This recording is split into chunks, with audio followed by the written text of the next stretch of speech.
먼저 신당역에서 발생한 참혹한 사건으로 희생되신 피해자와 그 유족분들께 깊은 애도의 뜻을 전합니다. 피해자의 희생을 생각하면서 이번에 제정에 가까운 큰 폭의 스토킹 처벌법 개정안을 마련하게 됐습니다. 지금부터 법무부 소관 법률인 스토킹 범죄의 처벌 등에 관한 법률 및 전자장치 부착 등에 관한 법률 개정안에 대해서 말씀드리겠습니다. 슬라이드를 보시면서 할까요? 차례는 보시는 바와 같고요. 다음으로 볼까요? 먼저 추진 배경에 대해서 간단히 설명드리겠어요. 정확히 1년 전인 2021년 10월 21일부터 스토킹 처벌법이 시행되고 있습니다만 스토킹 범죄는 보시는 바와 같이 지속적으로 증가하고 있습니다. 또한 스토킹 피해자가 신변 보호 또는 재판 중에 가해자에 의해서 살해되는 사건이 지속적으로 발생했는데요. 특히 지난달 발생한 신당역 스토킹 피해 영무원 피살 사건은 국민들께 큰 충격을 드렸습니다. 현행 스토킹 처벌법은 살인 등 강력범죄로 이어지는 스토킹 범죄의 특성상 합의 시도 과정에서 추가 피해의 가능성이 있다는 문제점이 제기되어 왔습니다.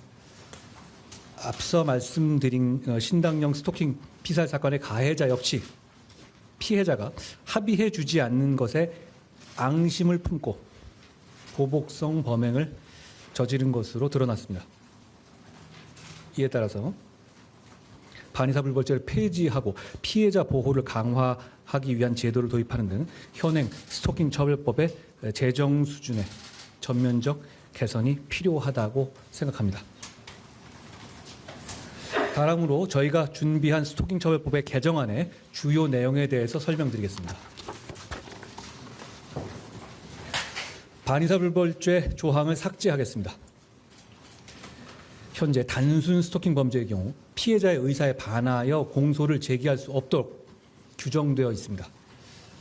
이로 인하여 가해자와 피해자가 서로 아는 사이가 대부분인 스토킹 범죄의 특성상 피해자가 처벌 의사를 유지하기 어려워서 수사기관이 초기에 개입해서 피해자를 보호하는 데 장애가 발생하고 합의를 시도하는 과정에서 가해자가 피해자에게 2차 스토킹 범죄 그리고 나아가서 보복 범죄를 저지를 가능성이 상존해 왔습니다. 따라서 개정안에서는 단순 스토킹 범죄의 경우에도 피해자의 의사와 무관하게 처벌할 수 있도록 반의사 불벌죄 조항을 삭제하였습니다.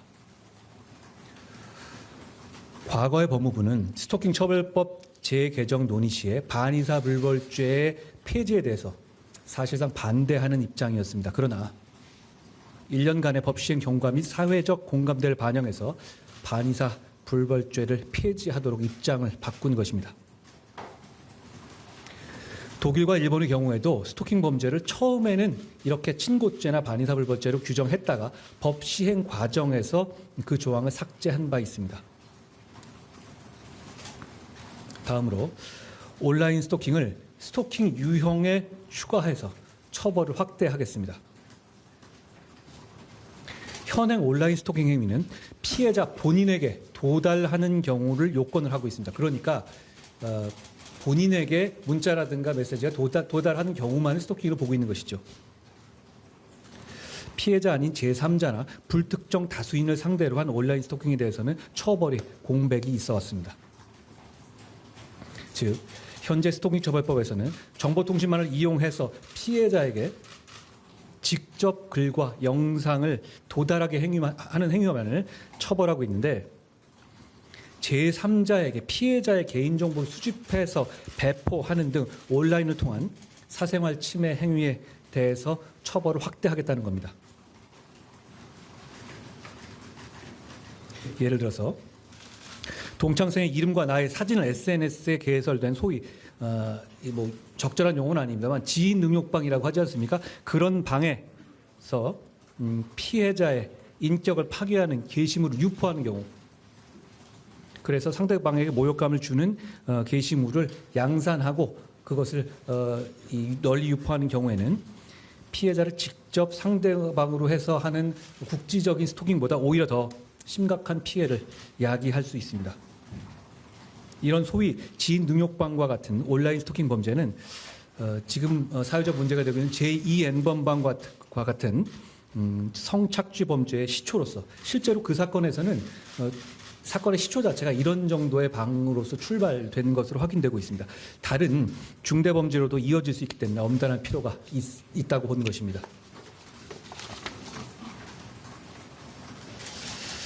실제로 유명 운동선수인 피해자를 사칭한 SNS 계정에 합성한 피해자의 사진을 유포한 행위에 대해서 현행 스토킹 처벌법으로 처벌이 불가능해서 당시 논란이 되었던 사례도 있었습니다. 또한 SNS에서 피해자의 가족을 사칭해서 피해자의 지인들에게 접근해서 피해자의 연락처와 사진을 요청한 사례도 많이 있는데요. 역시 현행 스토킹법상으로는 처벌이 불가능합니다. 이와 같이 온라인 스토킹은 대면 스토킹 행위의 전조이자 20대 여성의 약 80%가 경험했다고 하는 분석이 있을 정도로 이미 심각한 사회 문제로 되어 있습니다. 이에 따라 저희 법무부의 개정안에서는 정당한 이유 없이 불안감과 공포심을 일으키는 일반적인 스토킹 행위 유형 중에 피해자를 괴롭히거나 해악을 끼칠 목적으로 온라인에서 피해자나 가족의 개인정보, 위치정보, 신용정보 및 이를 편집, 합성, 가공한 정보를 제3자에게 제공, 배포, 게시하거나 피해자나 가족을 사칭하는 경우를 스토킹 행위로 추가했습니다. 이 개정을 만들면서 목적 요건을 명시해서 처벌 범위가 불합리하게 넓어지는 것도 막았다는 말씀도 드립니다.